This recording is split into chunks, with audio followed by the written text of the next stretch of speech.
Okay, सो NEET के कुछ question थे जो आपके पेपर में, उसको हम सॉल्व करने जा रहे हैं। तो पहला क्वेश्चन आपका 46 नंबर का, the most stable free radical among the following is. अब कौन सा मोस्ट स्टेबल फ्री रेडिकल है? तो अगर फर्स्ट वाले के बनाओ तो फर्स्ट वाला क्या बनेगा? ये आपका बेंजीन फिनाइल, यहाँ पे है CH2, यहाँ पे CH2 रेडिकल। ध्यान से इस वाले में देखो, सेकेंड में CH और CH3 रेडिकल, ठीक है। सो इसके केस में अगर देखा जाए तो ये इसके साथ ये हाइपर कंजुगेशन कर सकता है, फ्री रेडिकल करता है। इसके केस में देखा जाए तो ये जो फ्री रेडिकल है बेंजीन के साथ रेजोनेंस में पार्टिसिपेट कर सकता है, रेजोनेंस विथ बेंजीन या फिनाइल रिंग, ठीक है। तो ये इस ज़्यादा स्टेबल है इससे। इस वाले में देखें तो CH3 है बगल में, तो प्लस आई इफेक्ट से स्टेबल करेगा इसको। ये क्या है, 2 CH3 हैं तो प्लस आई से इफेक्ट करेगा, लेकिन इसमें लग रहा है रेजोनेंस का कंसेप्ट, इसलिए आपका ये मोस्ट स्टेबल होगा। तो that is second option is correct. Okay, the next one, oxidation state of phosphorus in H4P2O5 और H4P2O6 एंड H4P2O7। सिंपल है, कुछ करना नहीं, आपको फास्फोरस का निकालना है। तो फर्स्ट वाले का देखो H4P2O5, तो यहाँ पे लिख दो फास्फोरस का निकालना है, तो क्या लिखेंगे 4 हाइड्रोजन का प्लस 2x, और ऑक्सीजन का कितना होता है आपका -2,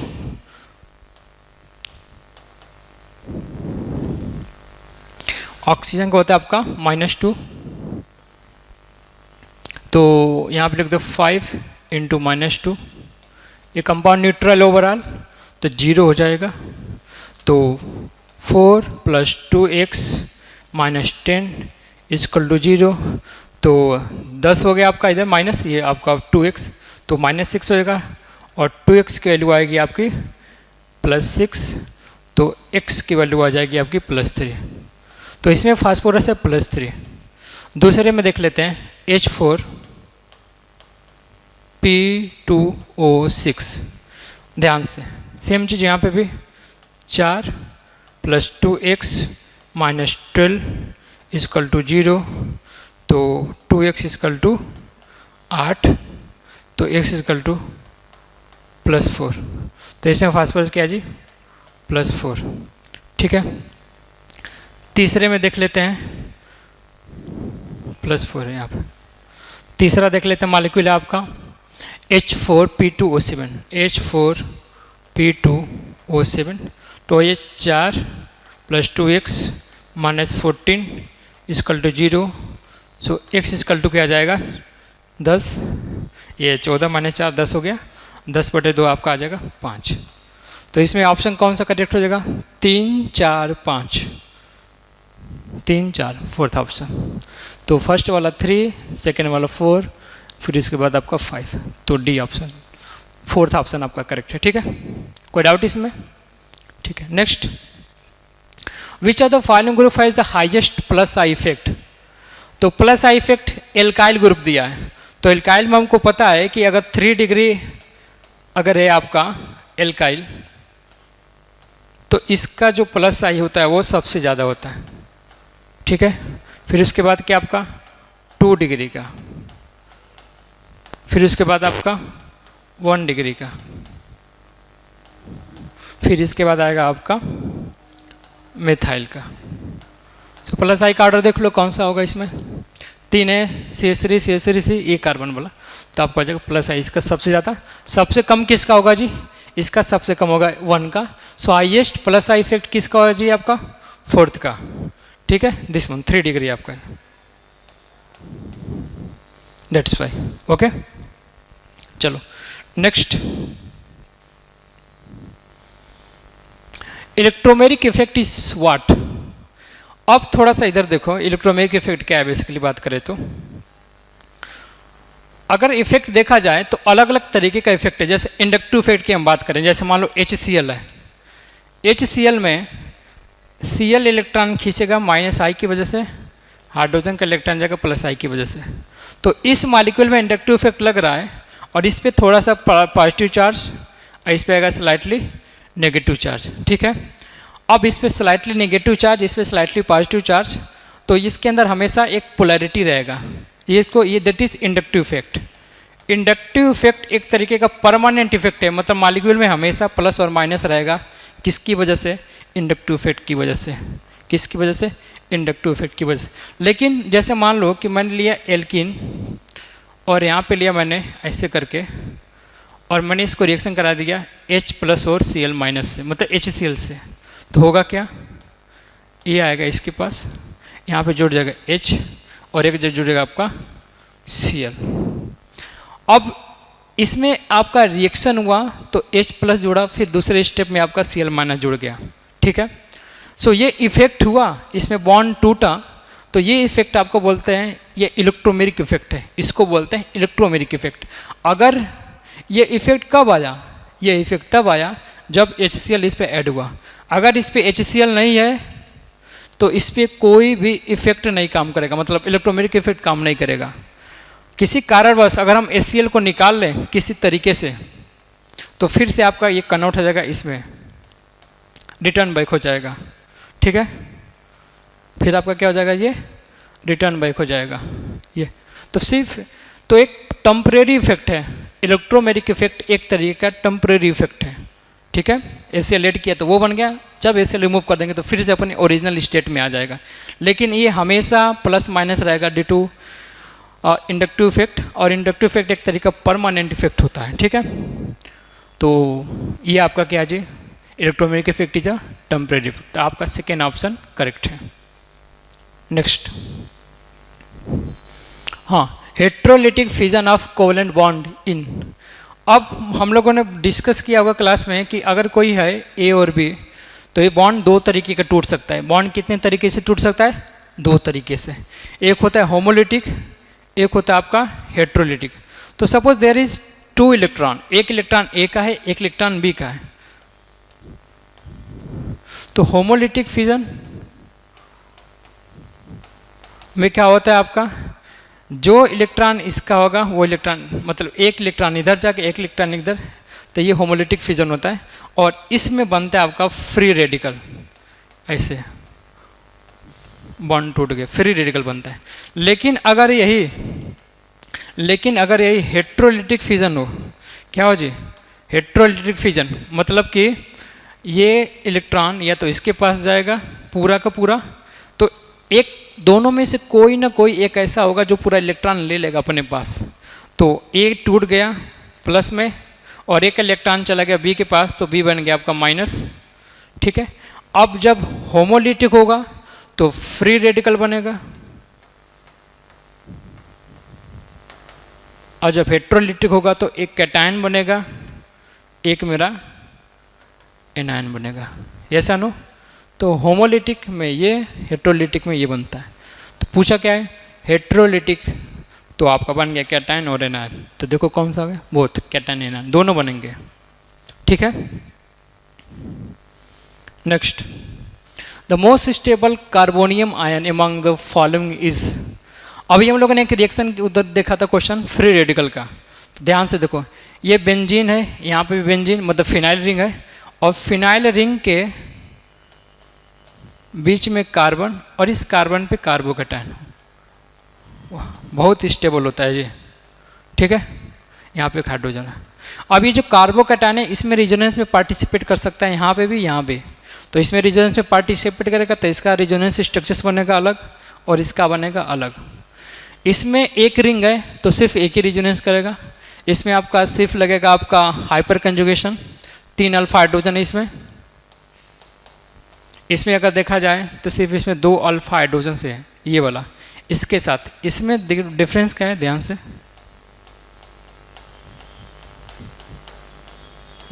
ये सिर्फ इस 2 अल्फा हाइड्रोजन की वजह से आपका क्या होगा जी, ये 2 अल्फा 3 अल्फा, इसमें रिजोनेंस हो रहा है, इसमें 2 फिनाइल रिंग के साथ रिजोनेंस हो रहा है, तो ये आपका ज़्यादा स्टेबल होगा।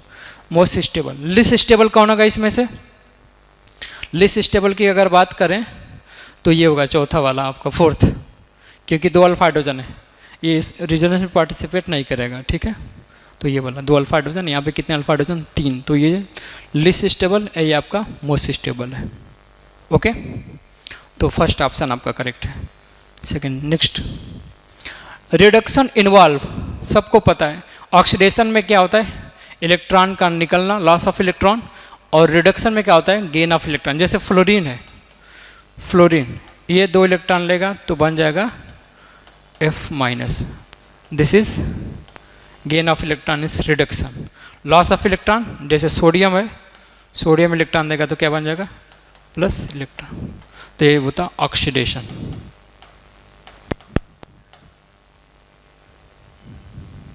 रिडक्शन, गेन ऑफ इलेक्ट्रॉन्स, ठीक है, गेन ऑफ इलेक्ट्रॉन ही होगा। लॉस ऑफ इलेक्ट्रॉन ऑक्सीडेशन होता है, होगा नहीं। नेक्स्ट चलते हैं, which of the following statement is correct, ध्यान से सुनना। Hydrogen has the oxidation number 1, -1 and +1। Check करते हैं, जैसे मान लो कि हाइड्रोजन अगर Cl के साथ है तो +1 शो करेगा और Cl -1, लेकिन यही हाइड्रोजन अगर मेटल के साथ हो,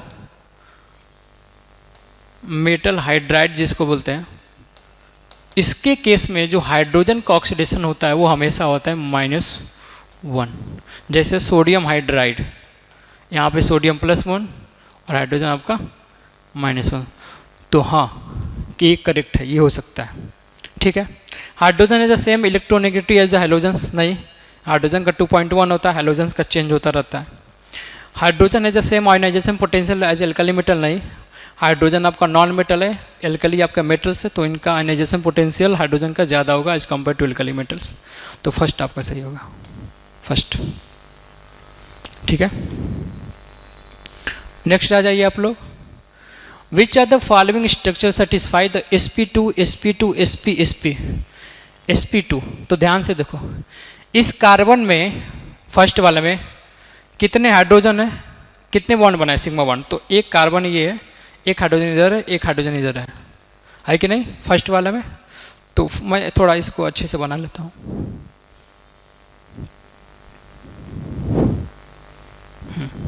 फर्स्ट वाले को देखो, CH2 double bond C double bond C double bond CH2, ध्यान से देखना। अब ये कार्बन कितने बॉन्ड बनाया जी, 4 बॉन्ड सबके पास है, हाइड्रोजन ऐसे बेसिकली। ठीक है, अगर मैं इसको हटा दूं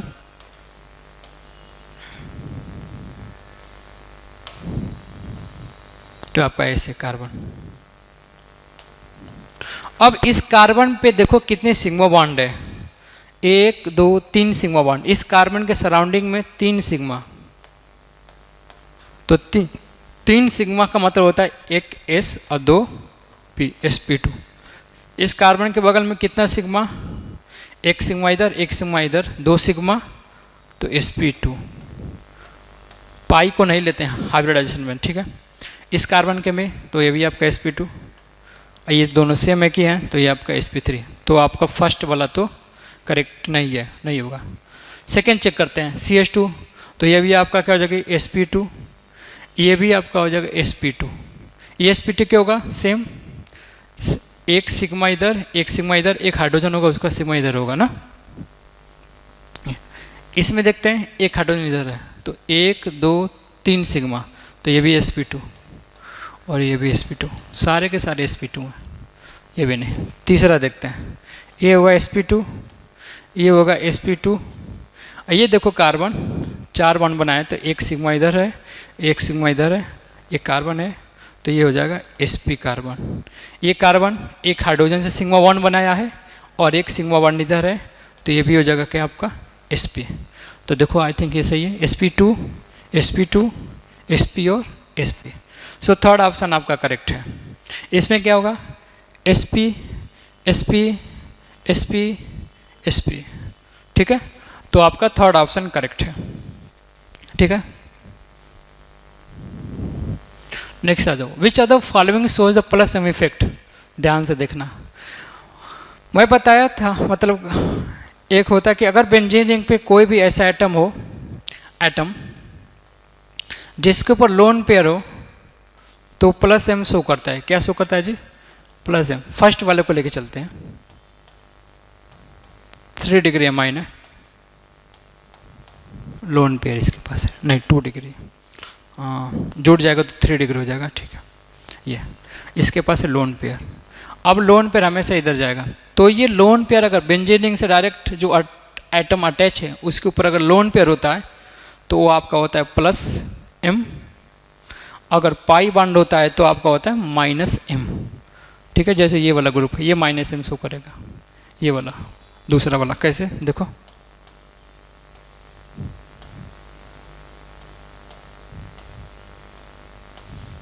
ये ऐसे जाएगा इलेक्ट्रॉन माइनस एम, ये आपका क्या जी प्लस एम। तो इसके अंदर जो इलेक्ट्रॉन है वो कैसे आएगा जी, ऐसे आएगा,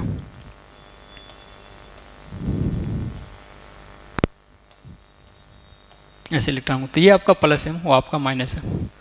ये आपका पाई बॉन्ड है तो ये भी माइनस एम करेगा। तो which are the source of plus M effect, तो सिर्फ आपका फर्स्ट करेगा, थर्ड नहीं करेगा, फर्स्ट प्लस एम। ये माइनस एम है, ये भी minus M, this is plus M. तो आपका ये फर्स्ट ऑप्शन करेक्ट है, ठीक है। Next, in which of the following compounds only primary carbon atoms are present. तो प्राइमरी कार्बन का मतलब एक कार्बन से अगर एक कार्बन अटैच होगा तो उसको बोलते हैं प्राइमरी कार्बन, ठीक है। एक कार्बन से एक कार्बन अटैच तो ये प्राइमरी, तो बोला सिर्फ ओनली प्राइमरी कार्बन। तो ये आपका कौन सा हो जाएगा, 1 2 3 कार्बन, ये 3 डिग्री हो गया, तो ये भी नहीं होगा। ये भी 3 डिग्री इधर एक हो गया, ये भी नहीं होगा। इधर तो ये 4 डिग्री, ये 1 डिग्री 1 डिग्री 1 डिग्री 1 डिग्री, ये भी नहीं, ये 1 डिग्री ये 1 डिग्री, तो आपका चौथा करेक्ट है। सिंपल है, एक कार्बन से एक कार्बन अटैच है उसको बोलते हैं 1 degree carbon. Next, select the most stable carbocation from the amongst the following compounds. ये दिया है कुछ, एक कार्बोकैटायन बना यहाँ पे, ठीक है, प्लस है प्लस है, सिंपल एकदम। कार्बोकैटायन में सबसे ज़्यादा स्टेबल कौन सा, 3 degree carbocation, then 2 degree carbocation, then 1 degree carbocation. Stability of carbocation की बात करें तो 3 डिग्री सबसे ज़्यादा स्टेबल होता है, देखो। तो ये आपका 2 डिग्री है कार्बन, ये आपका 3 डिग्री, और चेक कर लो ये आपका 1 डिग्री, ये भी आपका 1 डिग्री। तो कौन स्टेबल, ये वाला। क्यों ज़्यादा स्टेबल होता है 3 डिग्री, अल्फा हाइड्रोजन काउंट करते हैं। सो इधर काउंट करेंगे तो 1 2 3 हाइड्रोजन, इधर 1 2 3 हाइड्रोजन, इधर कितने हाइड्रोजन, 2 हाइड्रोजन। तो 3 3 6 2 8 अल्फा हाइड्रोजन है, इसलिए आपका मोस्ट स्टेबल कार्बोकैटायन है इन चारों में से, दूसरा करेक्ट होगा। तीसरा, next, what is the correct order of decreasing stability of following cations.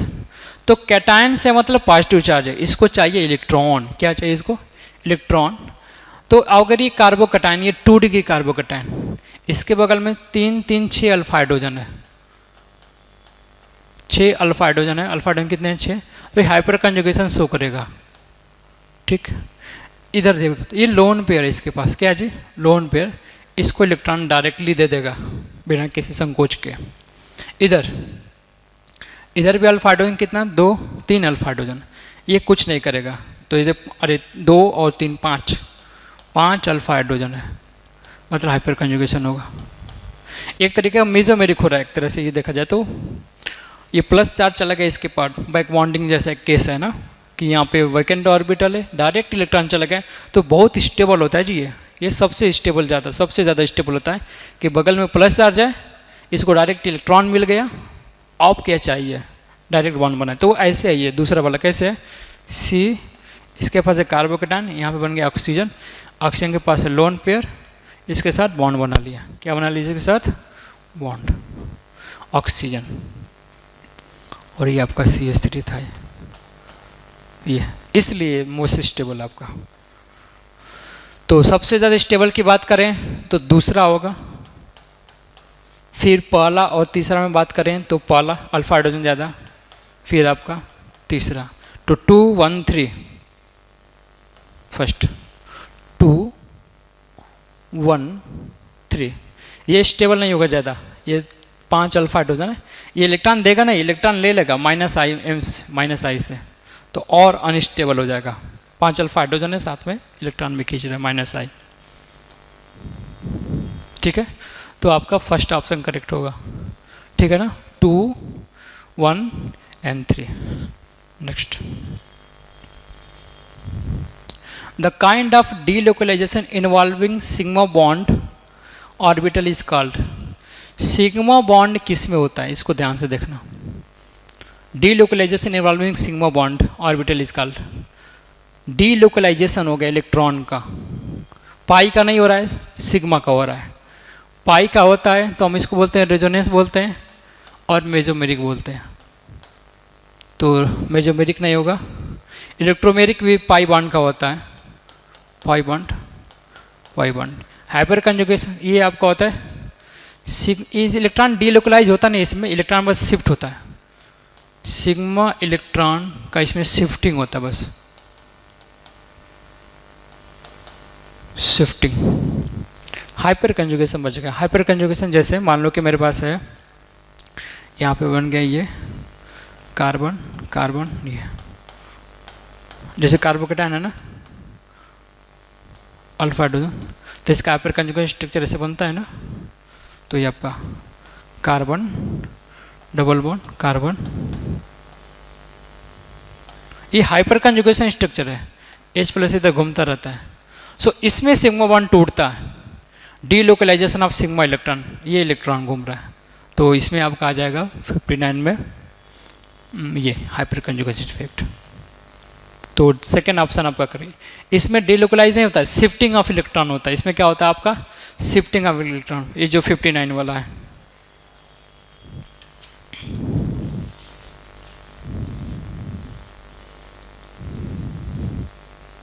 ठीक है, अब सेकेंड चलते हैं आपका।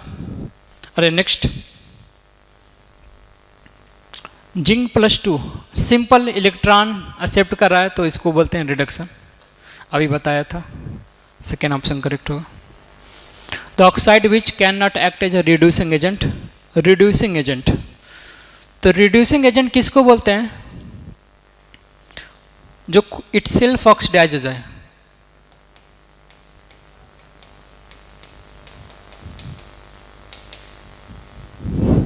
और खुद को क्या करे, रिड्यूस करे। चेक करते हैं, सल्फर आपका है +4, carbon +4, nitrogen +4, chlorine +4।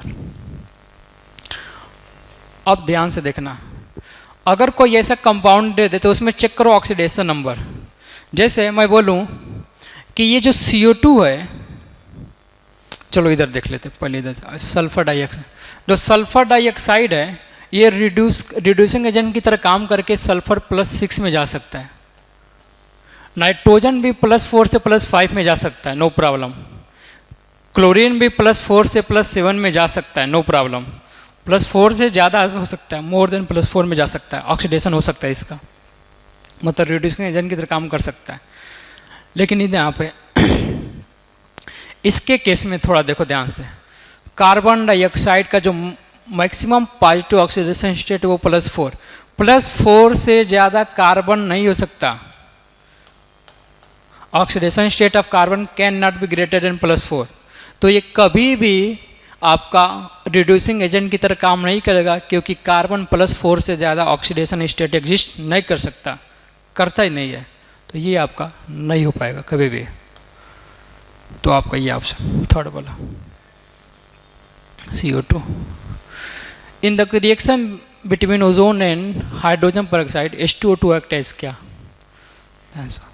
H2O2 plus ozone, ये बनाता है आपका वाटर +2O2। ठीक है, अब ध्यान से देखना, ये जो ये होता है ना ओजोन, ओजोन बहुत ही फेमस है आपका, एक तरीके का ऑक्सीडाइजिंग एजेंट होता है, बहुत ही फेमस। ये क्या करता है जी, ये टूट जाता है ऑक्सीजन में और एक बन जाता है आपका नेसेंट ऑक्सीजन। ये ऑक्सीजन किसी से जाके ऑक्सीडाइज कर देता है।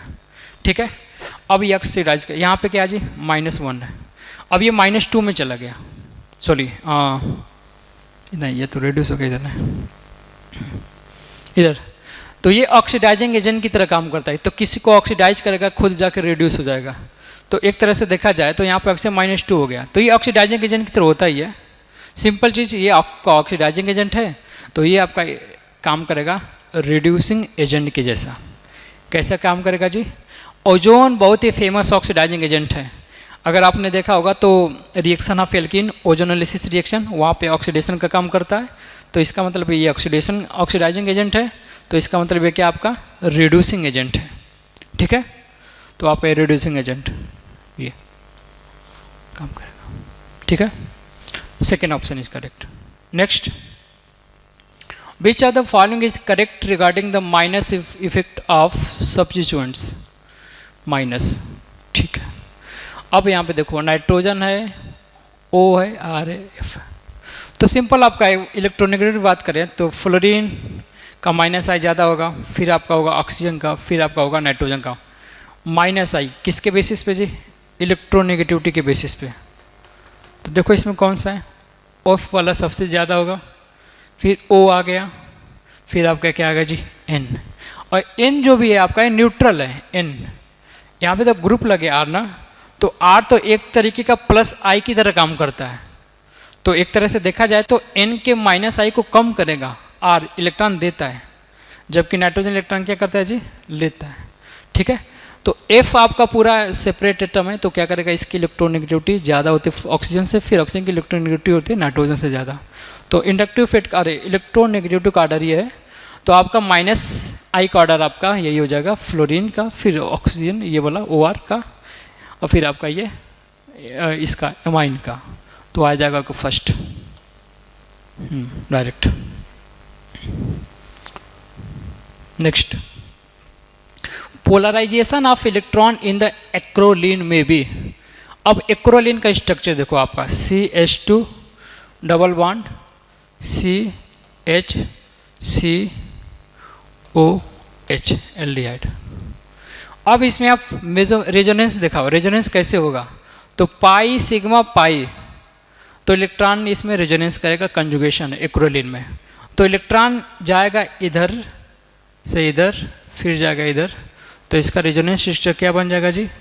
CH2 CH double bond CO- ये बन गया H, यहाँ पे बन गया प्लस, यहाँ पे बन गया माइनस। ठीक है, सो इसका अगर RS बनाए, इन दोनों का मिला के क्या बना जी? RS।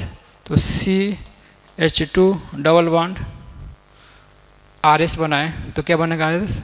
CH2 CH COH।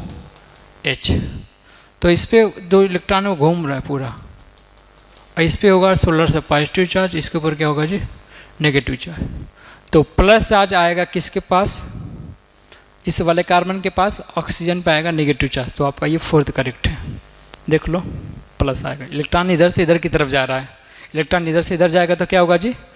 और ये इलेक्ट्रॉन इधर क्यों जा रहा है? क्योंकि जो ऑक्सीजन है वो मोर इलेक्ट्रोनेगेटिव, तो इलेक्ट्रॉन अपनी तरफ खींच रहा है, और ये -M की तरफ भी काम करता है। कैसे काम करता है जी? -M की तरह। ठीक है, तो ये हो गया आपका इधर। तो फोर्थ ऑप्शन इज करेक्ट। ठीक है ना। Next, point out the incorrect statement about resonance. Resonance के बारे में इनकरेक्ट स्टेटमेंट आप बताइए। First, resonance structures should have equal energy. Should have बोला है, मतलब हो सकता है इक्वल एनर्जी हो। वैसे जनरली बात करें तो रेजोनेंस स्ट्रक्चर्स की एनर्जी अलग अलग हो भी सकती है, नहीं भी हो सकती है। तो वो वाला कैसे? शुड हैव, मस्ट हैव नहीं लिखा है, शुड हैव। तो हो भी सकती है, नहीं भी हो सकती है। तो फिर बी, दूसरा ऑप्शन क्या है? In resonating structures the constituent atom must be in the same plane. सही बात है, ये करेक्ट है। In resonance structures there should not be same number of electron pair. ये तो गलत लग रहा है। In resonating structures there should not be same number of electron pair, गलत है। कैसे? अगर रेजोनेंस का सिंपल सा रूल है कि नंबर ऑफ जो एटम होगा वो तो शिफ्ट होगा नहीं, सिर्फ पाई इलेक्ट्रॉन शिफ्ट होता है। दूसरी बात करें तो जितने number of low paired electron pair होंगे वो रेजोनेंस के पहले और रेजोनेंस के बाद हमेशा सेम होने चाहिए। और मालिक्यूल्स एक प्लेनर में होना चाहिए, प्लेनर मालिक्यूल, तो उसमें रेजोनेंस होता है। ठीक है, तो ये स्टेटमेंट करेक्ट है। हो सकता है कि दो का एनर्जी सेम हो, जैसे बेंजीन, बेंजीन का सेम होता है। ये आपका ही सही हुई, ये भी आपका मतलब स्टेटमेंट करेक्ट है। दिस इज करेक्ट, ये भी करेक्ट है। Resonating structure should differ only in the location of electrons around the constituent atom. हाँ, सिर्फ इलेक्ट्रॉन का लोकेशन चेंज होता है, एटम का लोकेशन नहीं चेंज होता है। ये भी आपका क्या जी करेक्ट है। तो आपका इनकरेक्ट कौन हो गया ये, सो दिस इज इनकरेक्ट। तो ये ऑप्शन सही है क्योंकि ये क्या जी मेरा इनकरेक्ट है।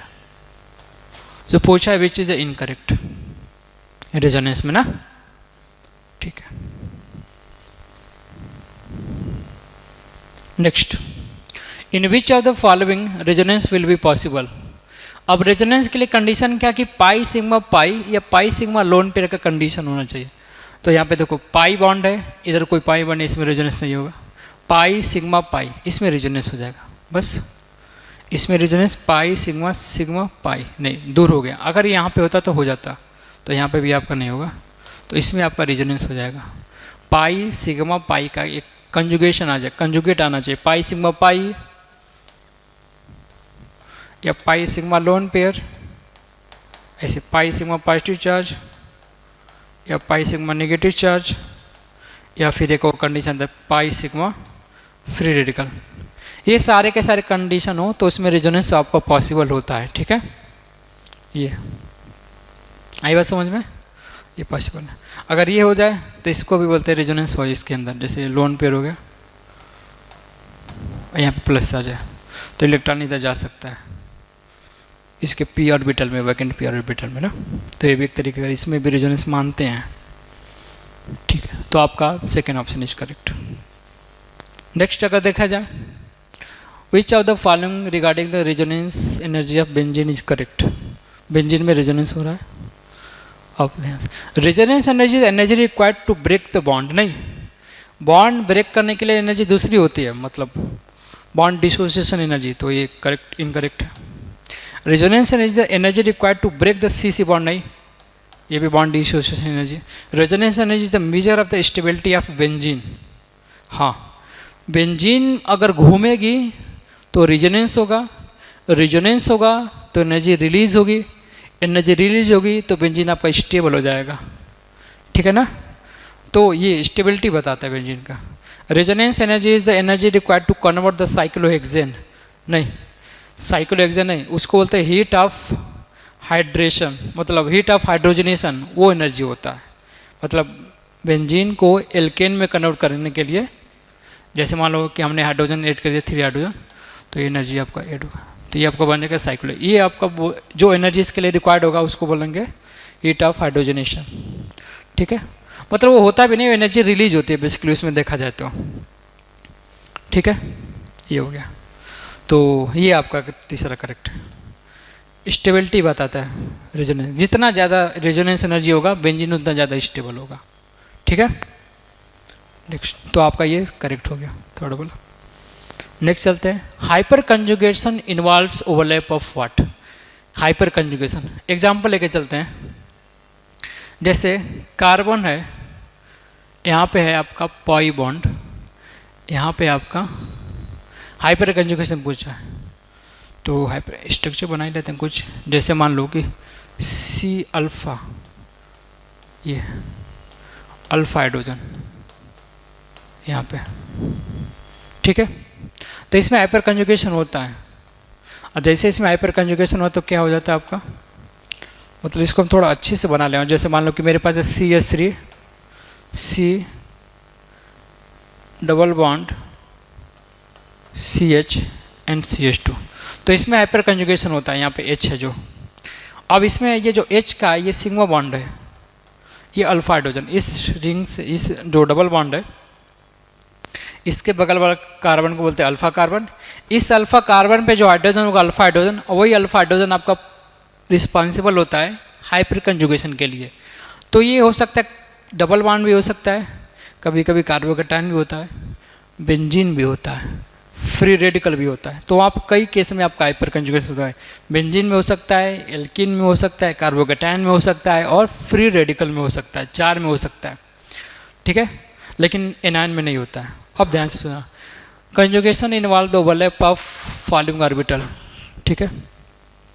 तो यहाँ पे सिग्मा है, सिग्मा ऑर्बिटल, यहाँ पे अगर खुला होगा आपका तो एक पाई ऑर्बिटल आएगा, इन्वॉल्व फॉलोइंग ऑर्बिटल।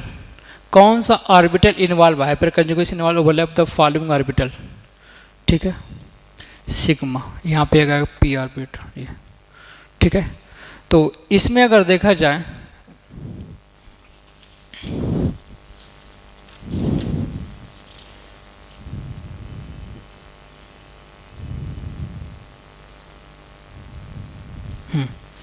इसमें अगर देखा जाए, जैसे मान लो मेरे पास है आपका ये है सिग्मा, अब ये सिग्मा बॉन्ड है, यहाँ पे कौन सा है जी, पाई बॉन्ड। तो सिग्मा से अगर पाई में चला जाए तो यहाँ पे कौन सा बॉन्ड इन्वॉल्व होगा, एक हो गया सिग्मा बॉन्ड, एक हो गया पाई बॉन्ड। अब इलेक्ट्रॉन किस में जाएगा, इसका जो वैकेंट पी ऑर्बिटल होगा, क्या जी, वैकेंट पी ऑर्बिटल, वही पाई स्टार वाला इसमें जाएगा आपका। तो सिग्मा और पाई वाला जो आपका है ना, इस वाले में आपका होगा। सो hyper conjugation involves the overlap of following orbitals, sigma और पाई में, सिग्मा होगा पाई हो तो वहाँ पे आपका क्या हो जाएगा जी, ये हो जाएगा आपका हाइपर कंजुगेशन, सिग्मा और पाई होगा तो आप वहाँ पे हाइपर कंजुगेशन होगा। पाई पाई में हाइपर कंजुगेशन नहीं होगा, सिग्मा और पाई में होगा, सिग्मा सिग्मा में भी हाइपर कंजुगेशन नहीं होता है और पी पी में भी हाइपर कंजुगेशन नहीं। तो यहाँ पे क्या जी, ये वाला सिस्टम है सिग्मा और पाई, ठीक है। तो आपका ये करेक्ट होगा दूसरा। Next, the equivalent weight of KMnO4 in acidic medium. अब ध्यान से देखो, जैसे KMnO4 है, ये 3 तरीके का रिएक्शन है। अगर एसिडिक मीडियम में लें तो Mn आपका कन्वर्ट होता है Mn+2 में, न्यूट्रल या फिर बोलते हैं स्लाइटली एल्केलाइन या बेसिक जिसको बोल सकते हैं। तो ये आपका कन्वर्ट होता है Mn+4 में। अगर ये बेसिक मीडियम में हो तो ये कन्वर्ट होता है Mn+6 में। पूछा है मोलर इक्विवेलेंट वेट क्या होगा, तो मान लो इसका इक्विवेलेंट, इसका मोलर वेट है m, तो n फैक्टर निकालते हैं, +7 है, कितना इलेक्ट्रॉन का चेंज हुआ जी, 5। तो एसिडिक मीडियम में 5 इलेक्ट्रॉन का चेंज हुआ तो वही इलेक्ट्रॉन का चेंज आता है पर मोल, 1 मोल में कितने इलेक्ट्रॉन का चेंज हुआ जी, 5। तो mass divide by n factor, redox का n फैक्टर ऐसे निकालते हैं, मतलब ऑक्सीडेशन हो गया तो इसका, या रिडक्शन, तो 5 इलेक्ट्रॉन का चेंज हुआ तो इसका n फैक्टर आएगा m/5, इसके केस में आएगा एसिडिक मीडियम में। न्यूट्रल में क्या आएगा जी, m/4, अरे m/3 आएगा, 4 और 7 का 3 का में, इसमें क्या आ जाएगा जी, 7 का 6 में जाएगा तो इसका जो होगा इक्विवेलेंट मास वो क्या होगा जी, आपका मास डिवाइड बाई 1, क्योंकि 1 इलेक्ट्रॉन का ट्रांसफर हो रहा है। तो ये आपको एसिडिक मीडियम में है।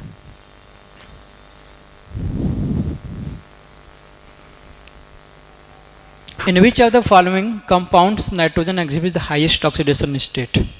ध्यान से, सिंपली है, कोई दिक्कत नहीं है, सबको पता है। इसमें हाइड्रोजन प्लस है तो इसमें -3 होगा। इसमें देखो क्या होगा जी, हाइड्रोजन 4 तो नाइट्रोजन आपका क्या हो जाएगा, दिस वन, तो आपको हो जाएगा -2, सही है। इसमें क्या हो जाएगा नाइट्रोजन, हाइड्रोजन का कितना हो जाएगा 1, तो -1/3 नाइट्रोजन। इसमें क्या होगा नाइट्रोजन, x + 3 -2 = 0, तो x = -1।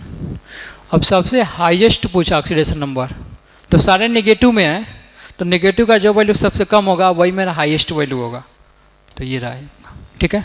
इसका नाम है हाइड्राजोइक एसिड, हाइड्राजोइक एसिड इसका नाम है, N3H का नाम है हाइड्राजोइक एसिड, ये इसको बोलते हैं ऑक्साइम, वो आपका हाइड्राजिन।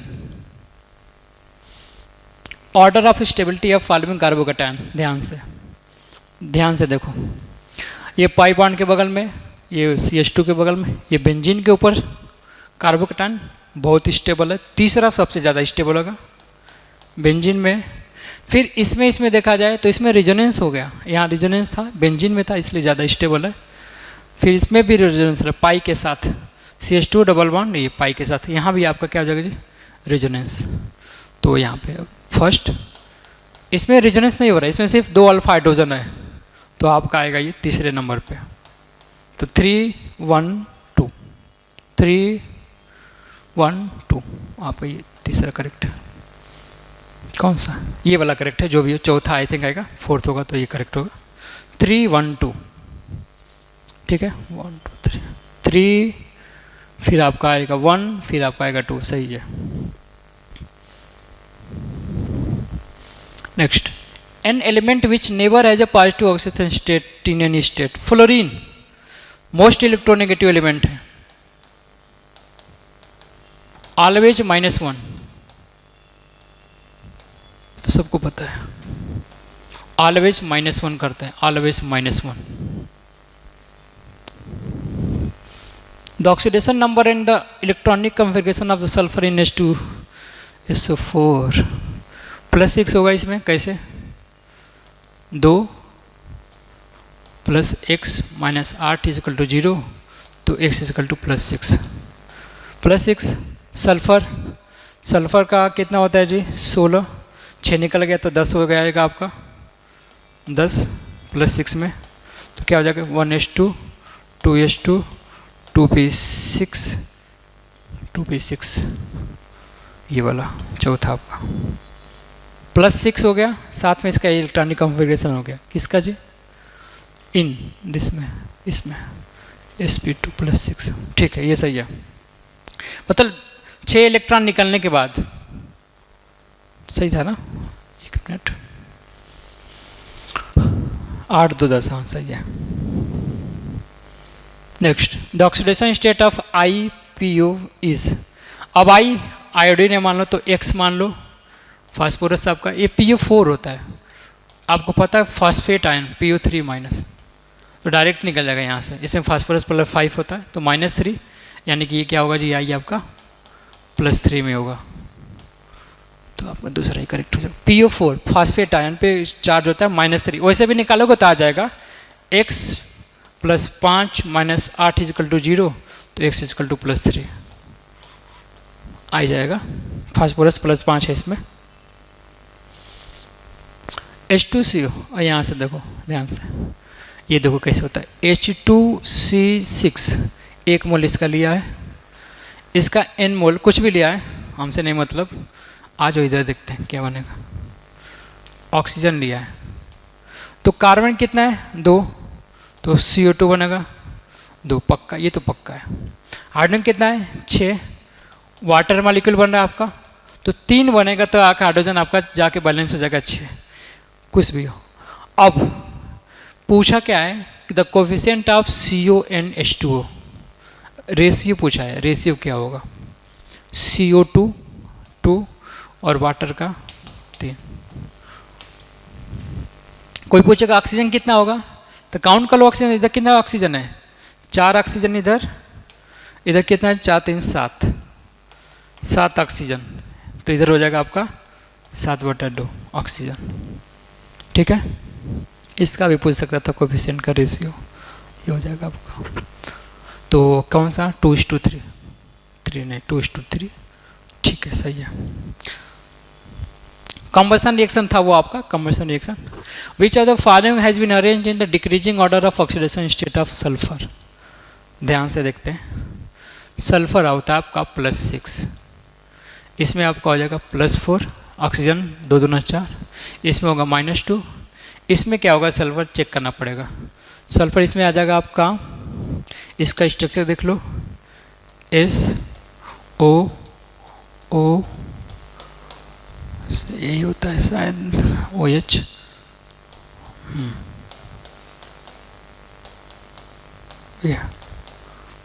यहाँ भी सल्फर 6 ऑक्सीजन से बॉन्ड बनाया है, तो +6 तो यहाँ भी +6 आएगा, क्योंकि इसमें जो है ऑक्सीजन है आपका -1 है, तो +6 है। तो डिक्रीजिंग क्या पूछा है, अरे डिक्रीजिंग ऑर्डर, तो ये गलत हो गया, ये नहीं होगा। Na2S4O6 इसका देख लेते हैं, इसका Na2 तो 2 plus 4x minus 12 is equal to 0, तो x इजकल टू आ जाएगा 2.5, मतलब सल्फर का जो एवरेज ऑक्सीडेशन नंबर है 2.5 आया। इसमें इसका क्या हो जाएगा, ध्यान से देखते, H2H2O7, तो इसका स्ट्रक्चर देखते हैं, H2H2O7 ऐसे इसका OH O, इसमें भी +6 आ रहा है, तो प्लस 2.5 आया, इसका +6 आया, तो छोड़ देते हैं, मतलब ये नहीं होगा। तीसरा पे चलते हैं, H2H2O5, तो इसका स्ट्रक्चर ऐसे होता है,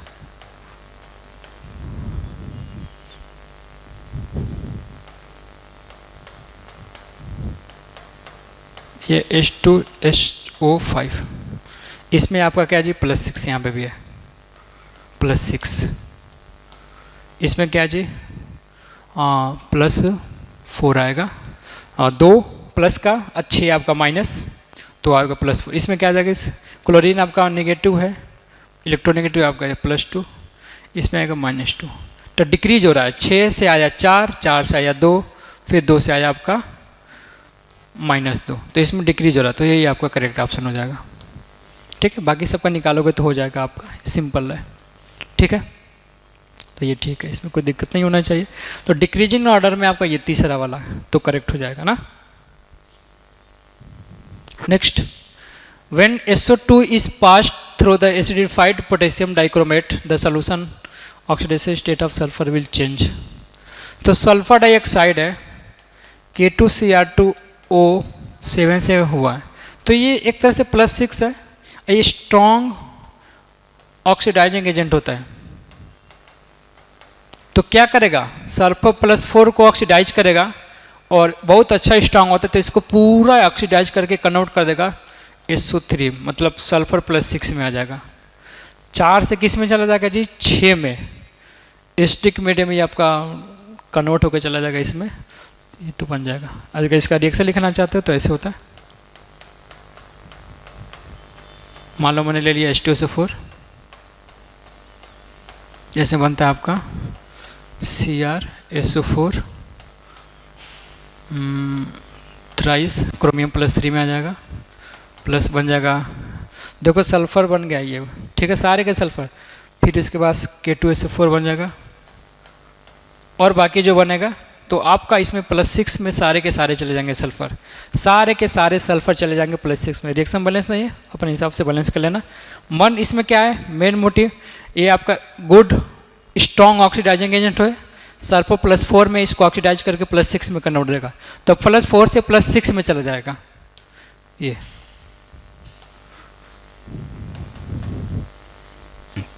फोर से सारे के सारे सल्फर आपके किस में कन्वर्ट हो जाएंगे जी, सल्फेट में। तो सल्फेट +2 से किस में चले जाएंगे, सारे के सारे +4 में, अरे 6 में, +4 से +6 में, इसमें कोई दिक्कत नहीं होना चाहिए। +4 से +6 में सारे के सारे चले जाएंगे।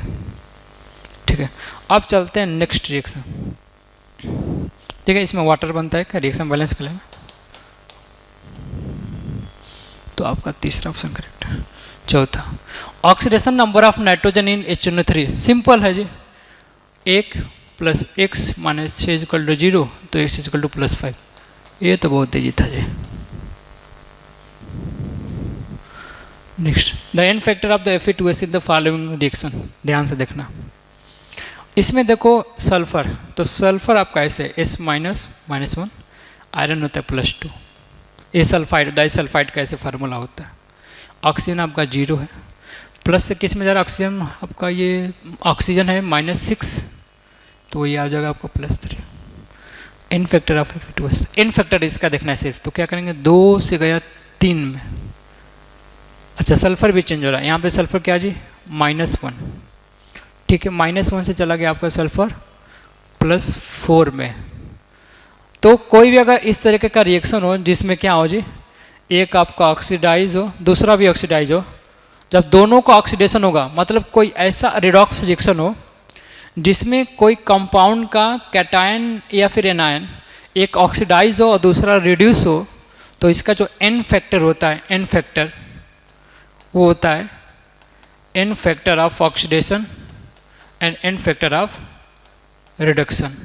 अब ऑक्सीडेशन किसका हुआ है? आयरन का। +2 से +3 में जाएगा तो 1 इलेक्ट्रॉन का चेंज हुआ, तो इसका एन फैक्टर आएगा 1। सल्फर का हुआ है, सल्फर का भी ऑक्सीडेशन हुआ है। अच्छा, दोनों का ऑक्सीडेशन हुआ है तो दोनों का ऑक्सीडेशन जोड़ देंगे ना। रिडक्शन होता है अलग होता है, वो रिडक्शन का फार्मूला ऐसे होता है, गलत है ये वाला, ऐसे। तो बेसिकली हुआ यहाँ पे दोनों, एक ऑक्सीडाइज हुआ, एक दोनों ऑक्सीडाइज हुए हैं, दोनों ऑक्सीडाइज, तो ऑक्सीडाइज तो जोड़ देंगे सारा, जितना ऑक्सीडेशन हुआ सबको जोड़ देंगे। इसका कितना, आयरन 2 से किस में गए? 1 में, तो ये हुआ एन फैक्टर 1। सल्फर -1 से किस में गया जी? +4 में, तो 5 ऑक्सीजन का डिफरेंस हुआ है, एक आएगा तो 0, फिर 4 और निकल गया तो वो हो गया आपका 5। और कितना सल्फर का यहाँ पे नंबर है? 2, तो 2 × 5 10 11। तो एन फैक्टर इसका क्या होगा? एन फैक्टर क्या होगा जी इसका? 11। कैसे करते हैं? दोनों का ऑक्सीडेशन हुआ, जोड़ देंगे। अगर दोनों का रिडक्शन होता तो भी जोड़ देते। एक का ऑक्सीडेशन एक का रिडक्शन होता तो उसका एन फैक्टर का फार्मूला ये होता है, एक ऑक्सीडेशन हुआ रिडक्शन तो oxidation into reduction divide by n oxidation plus n reduction, ये फार्मूला होता है। अगर इसमें से एक ऑक्सीडाइज होता दूसरा रिड्यूस होता तो इसका फार्मूला ये है। ये सिंपल, कोई भी एन फैक्टर, ऑक्सीडेशन होगा तो जोड़ देंगे दोनों को, रिडक्शन दोनों को होगा तो दोनों को जोड़ देंगे, उसका एन फैक्टर आ जाएगा। Next, which of the isomers is shown by 2 dichlorobutane? ध्यान से, ब्यूटेन 2 पे है आपका क्लोरो, 3 पे भी आपका क्लोरो है। तो अगर हम बात करें तो स्टीरियोकेमिस्ट्री में क्या आता है आपका? Chiral carbon. इस कार्बन, ये कार्बन कायरल है कि किस कार्बन से 4 अलग अलग ग्रुप जुड़े हुए हैं। एक आपका ये CH3 हो गया, एक आपका इधर का जुड़ गया, एक आपका ये कायरल कार्बन, ये भी कायरल कार्बन। तो कायरल कार्बन आपका ये हो गया। तो ये आपका एक ऑप्टिकल आइसोमर शो करता है। ज्योमेट्रिकल के लिए पाई बॉन्ड होना चाहिए, स्ट्रक्चरल कर नहीं सकता क्योंकि स्ट्रक्चर आपका कांस्टेंट बोल दिया है कि अगर यही आपका कंपाउंड है तो कौन सा आइसोमर एग्जिस्ट करेगा। चेंज नहीं करना है कंपाउंड को, सेम कंपाउंड है, इसको कुछ नहीं करना है, Cl को इधर नहीं लाना है, इधर नहीं लाना है। एक कंपाउंड कौन सा आइसोमर्स एग्जिस्ट कर सकता है? वो होता है आपका ऑप्टिकल आइसोमर्स, ये होता है ऑप्टिकल आइसोमर्स। ठीक है ना, ये ऑप्टिकल आइसोमर्स में आता है, क्लास 12th में आता है आपका, आई थिंक। हाँ, ज्योमेट्रिकल आइसोमर्स होगा, ऑप्टिकल आइसोमर्स में आएगा ये। ठीक है। Which are the following reagent convert the propene to 1 propanol? Propene, propene CH3CH meth eth propene to 1 propanol, मतलब प्रोपीन था, ये कन्वर्ट हो गया CH3 CH CH2OH, ये 1 प्रोपेनॉल है। क्या कर सकता है? हाइड्रेशन करेंगे वाटर का, इससे फॉले से करेंगे, इससे करेंगे, इससे, तो क्या बनेगा जी? प्रोपीन को। तो ये मार्कोनी का एडिशन करता है, OH को जोड़ेगा यहाँ पे, तो इससे बनेगा 2 प्रोपेनॉल, इससे बनेगा बेसिकली ये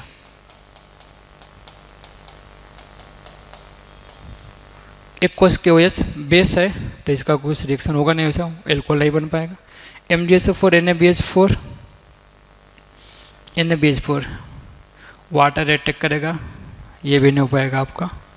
ठीक है, ये भी बनाएगा तो NaBH4 ये नहीं बनाएगा। ये B2H6 ये थोड़ा, हाँ का ये मेरा है हाइड्रोबोरेशन ऑक्सीडेशन। ये क्या करता है कि B2H6 लेगा, जिसको बोलते हैं डाइबोरेन, और बात करें तो बेसिकली BH3 होता है, इसका डाइमर होता है। ये करता क्या है कि जितने भी आपका डबल बॉन्ड है इस पे जाके जुड़ेगा, और CH3 और CH ये आपका डबल बॉन्ड, ये आपका CH2। बी जुड़ेगा उधर जहाँ पे क्राउडिंग कम होगी, तो इधर जुड़ता है बी, इधर जुड़ता है H ऐसे, और एक ट्रांजिशन स्टेट बना लेता है ऐसे। तो इधर H आ जाता है, इधर आ जाता है BH3। तो इसके पास 3 हाइड्रोजन है, तो 3 बार जुड़ता है, ये 3 इसका मॉलिक्यूल कंज्यूम होगा 3, और जुड़ के बना लेता है CH3 CH CH2, 3 बने लगा B। फिर जब इसको H2O2 से रिएक्शन करते हैं तो आपको जहाँ पे B लगा हुआ है, B लगा कहाँ पे है जी, इस वाले कार्बन में B लगा हुआ है, तो यहाँ पे लग जाएगा OH, तो बन जाएगा CH3 CH CH2 OH। ये एंटी मार्कोनी का प्रोडक्ट देता है, एंटी मार्कोनी का प्रोडक्ट देता है, ये मार्कोनी का प्रोडक्ट देता है ना, थोड़ा ध्यान से देखना। तो आपका चौथा सही है। Next, the alkene that will yield 2,3 dimethyl 2 protonol on hydration। Hydration ध्यान से, चलो हाइड्रेशन करते हो। हाइड्रेशन का मतलब वाटर का जोड़ना है एसिडिक मीडियम में, दैट इज कॉल्ड हाइड्रेशन। ठीक है, वाटर को जोड़ो एसिडिक मीडियम में। तो फर्स्ट वाला में अगर बना है तो पहले H+ जुड़ेगा, H+ कहाँ जुड़ेगा जी, इधर जुड़ेगा, तो बनेंगे कार्बोकेटायन, यहाँ पे लग जाएगा OH। तो बनाना क्या है, इसको पहले बना लेते हैं, ब्यूटेनॉल।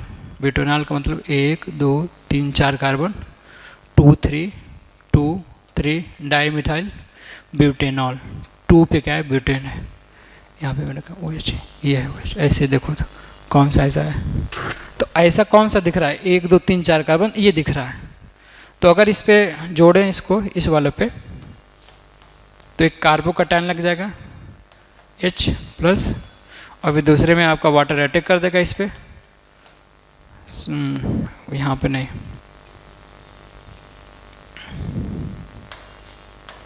ये जहाँ पे अटैक करेगा H, उसके बगल वाले कार्बन में प्लस आ जाएगा कार्बोकेटायन, वाटर यहाँ पे अटैक करेगा, और बाद में आपका बन जाएगा फाइनली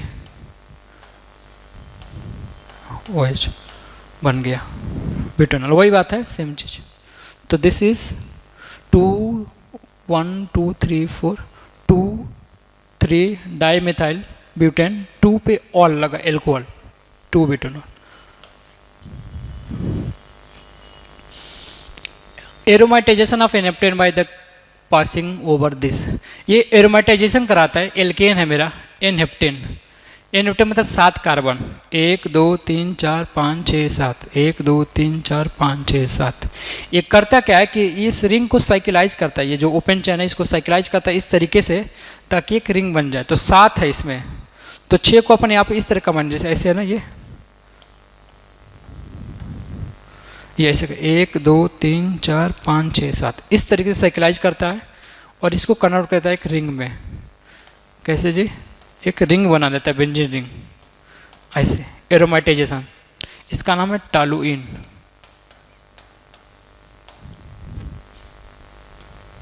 दूसरा ऑप्शन आपका करेक्ट होगा ना।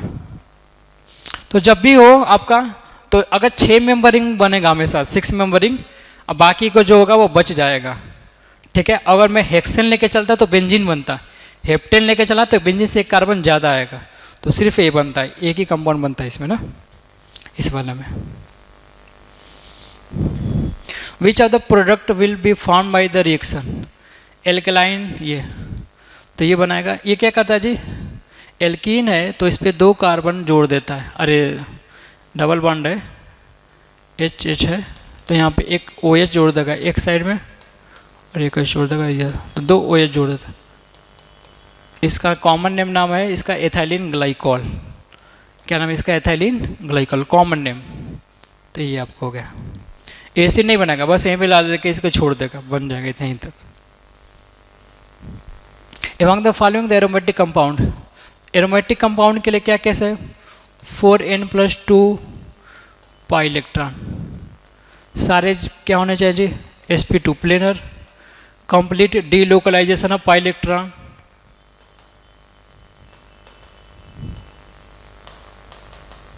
देखो ध्यान से, 4n+2, n की वैल्यू 0 हो सकती है, तो 0 रखे तो क्या आएगा जी, 2 पाई इलेक्ट्रॉन। ए प्लस आ जाए, इलेक्ट्रॉन घूमेगा इधर, तो आपका 2 पाई इलेक्ट्रॉन है इसमें कितने 4, तो ये आपका एंटी एरोमेटिक हो गया। इसमें नेगेटिव चार्ज, इसमें 4 पाई इलेक्ट्रॉन है,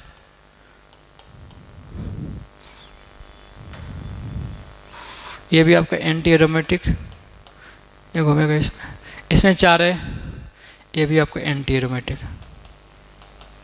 तो ये आपको हो जाएगा एरोमेटिक।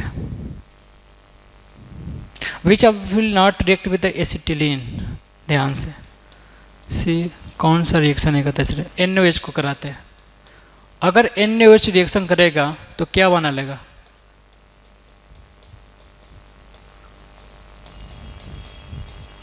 अब क्या ये रिएक्शन होगा, ये चेक करना है। तो इसका जो एसिडिटी होता है लेस होता है, और इसका एसिडिटी क्या, more acidic. Water is more acidic then acetylene. तो सिंपल सी बात यह है कि आपका अच्छा एसिड बनेगा।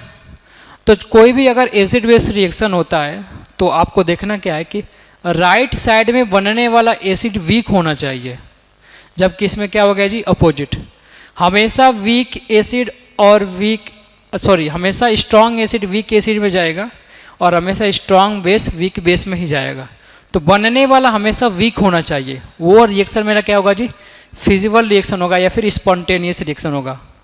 तो ये पीके वैल्यू, ठीक है ना, तो इसका पीके वैल्यू ज़्यादा होता है, मतलब इसका एसिडिटी कम और इसका एसिडिटी ज़्यादा, तो ये आपका रिएक्शन होगा ही नहीं, तो ये नहीं होगा। ये होगा अमोनिकल सिलोनाइट्रेट, ये बनाता है, ये बना के लेता है जी, इसके साथ रिएक्शन करके बना लेगा आपका। ये आपका वो टेस्ट है आपका, कौन सा टेस्ट बोलते हैं यार, भूल गया, CCH, ये बनता है जी एल्डिहाइड के लेगा, टॉलरेंस रिएजेंट। हाँ, वाइट PPT बना लेता है, तो कर लेता है। सोडियम के साथ भी बना लेता है ऐसे, सोडियम इसके साथ रिएक्शन कर लेता है। HCl के साथ भी रिएक्शन कर लेगा, तो ये बना लेगा HCH और CHCl बना लेगा, एडिशन हो जाएगा ना, जैसे होता है इलेक्ट्रोफिलिक एडिशन, H+ आएगा, कार्बोकेटायन बनेगा, फिर Cl- से अटैच होगा। तो NaOH तो नहीं करता है, बाकी सबके सब कर जाएंगे। Which of the following is use for the conversion of 2 hexyne into trans 2 hexyne. Hexyne बनाओ, 1 2 3 4 5 6, 2 हेक्साइन, ये आपका मतलब लीनियर है आपका, देखा जाए तो बेसिकली ऐसे है, 1 2 3 4 5 6, इस पे रिएक्शन कराना है। H2PdBSO4, ये क्या करता है कि H को जोड़ता है सेम साइड में, अगर जोड़ेगा तो H, तो इसको H जोड़ेगा तो आपका सेम साइड में जोड़ेगा, सेम साइड। ये सिन एडिशन होता है, क्या जी, सिन एडिशन HH का, तो सिन एडिशन होगा ये, तो ये आपका ऐसे बनाएगा, डबल बॉन्ड ऐसे, यहाँ पे H आके जोड़ देगा H, अब बाकी जो इधर है 6, 1 2 3 4 5 6, तो ये बनाता है सिस बनाता है, ट्रांस नहीं बना। ये भी सेम काम करता है। NaBH4 भी आपका रिएक्शन नहीं कर पाएगा उतना इस पर। लिथियम एल्युमिनियम, ये आपका लिक्विड अमोनिया, ये क्या करता है जी, कोई भी अगर एल्कीन हो तो ये ट्रांस एडिशन देता है, एंटी एडिशन ऑफ हाइड्रोजन, ये याद करने वाली चीज़ है। तो ये क्या बनाएगा जी, ऐसे कर लेगा, तो एक हाइड्रोजन ऊपर एक हाइड्रोजन नीचे, तो ये ऐसे बनाएगा, एक हाइड्रोजन इधर होगा एक हाइड्रोजन इधर, ये बनाता है आपका ट्रांस, ये liquid ammonia. So liquid ammonia trans बनाएगा, बाकी के सारे क्या बनाएंगे, सिस एडिशन करेंगे, ठीक है। चलो लिक्विड अमोनिया ध्यान से रखना, ये भी ये भी सिस करता है, ये रिएक्शन नहीं कर पाएगा NaBH4-, ठीक है, बेस। चलो किसके साथ होगा, लिक्विड अमोनिया, सोडियम के परजेस में, सोडियम लिक्विड अमोनिया जिसको बोलते हैं बर्च रिडक्शन,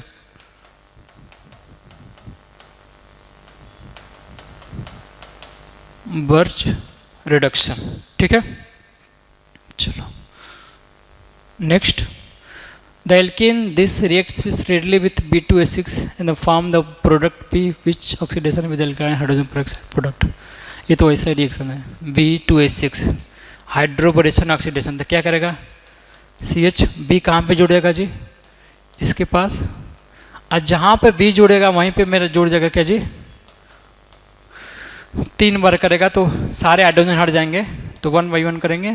फिर उसके बाद जब पेरोक्साइड से रिएक्शन करेंगे तो यहाँ पे बन जाएगा ये, और यहाँ पे CH2 को B की जगह क्या आ जाएगा OH, anti Markovnikov of addition product देता है आपका, कौन सा, ये वाला, यहाँ पे H और यहाँ पे OH, H OH। तो जहाँ B कहाँ पे जुड़ेगा, जहाँ पे कार्बन का सब्स्टिट्यूएंट कम हो ना, मतलब सब्स्टिट्यूएंट का मतलब कि लेस स्टेरिक हिंड्रेंस कम हो, स्पेसिफिक हाइड्रोजन है तो इसलिए यहाँ पे नहीं होता, यहाँ पे हो जाता है आपका। तो B यहाँ पे जाएगा, यहाँ पे नहीं जाएगा क्योंकि हिंड्रेंस है, R ग्रुप मेथाइल ग्रुप है, तो इसको B यहाँ पे नहीं अटैच होता है। Which of the compound with the molecular formula yield the acetone on ozonolysis? देखते हैं, molecular formula C5H10, ozonolysis acetone बनना चाहिए, क्या बनना चाहिए जी, एसीटोन बनना चाहिए। देखते हैं ozonolysis, 3 methyl 1 butene, 3 methyl 1 butene, so बनाओ ब्यूटीन 4 कार्बन, 3 methyl 1 ब्यूटीन, ये तोड़ेगा ओजोन, तो यहाँ पे आएगा ऑक्सीजन प्लस यहाँ पे आएगा ऑक्सीजन, यहाँ पे कार्बन है, हाइड्रोजन, तो एसीटोन आई नहीं, साइक्लोपेंटेन होगा नहीं, रिएक्शन ही नहीं करेगा ओजोन से। 2 methyl butene, 2 methyl butene, 2 methyl butene, यहाँ पे 2 methyl नहीं 2 methyl ब्यूट 1 2 methyl ब्यूट 1 यहाँ पे तोड़ेगा 3 methyl ब्यूटीन। अच्छा 1 मिनट, ये 3 methyl था, ध्यान से, ये वाला 3 था, ये वाला, तो ये आपका यहाँ पे ये इसको हटा दो यहाँ से,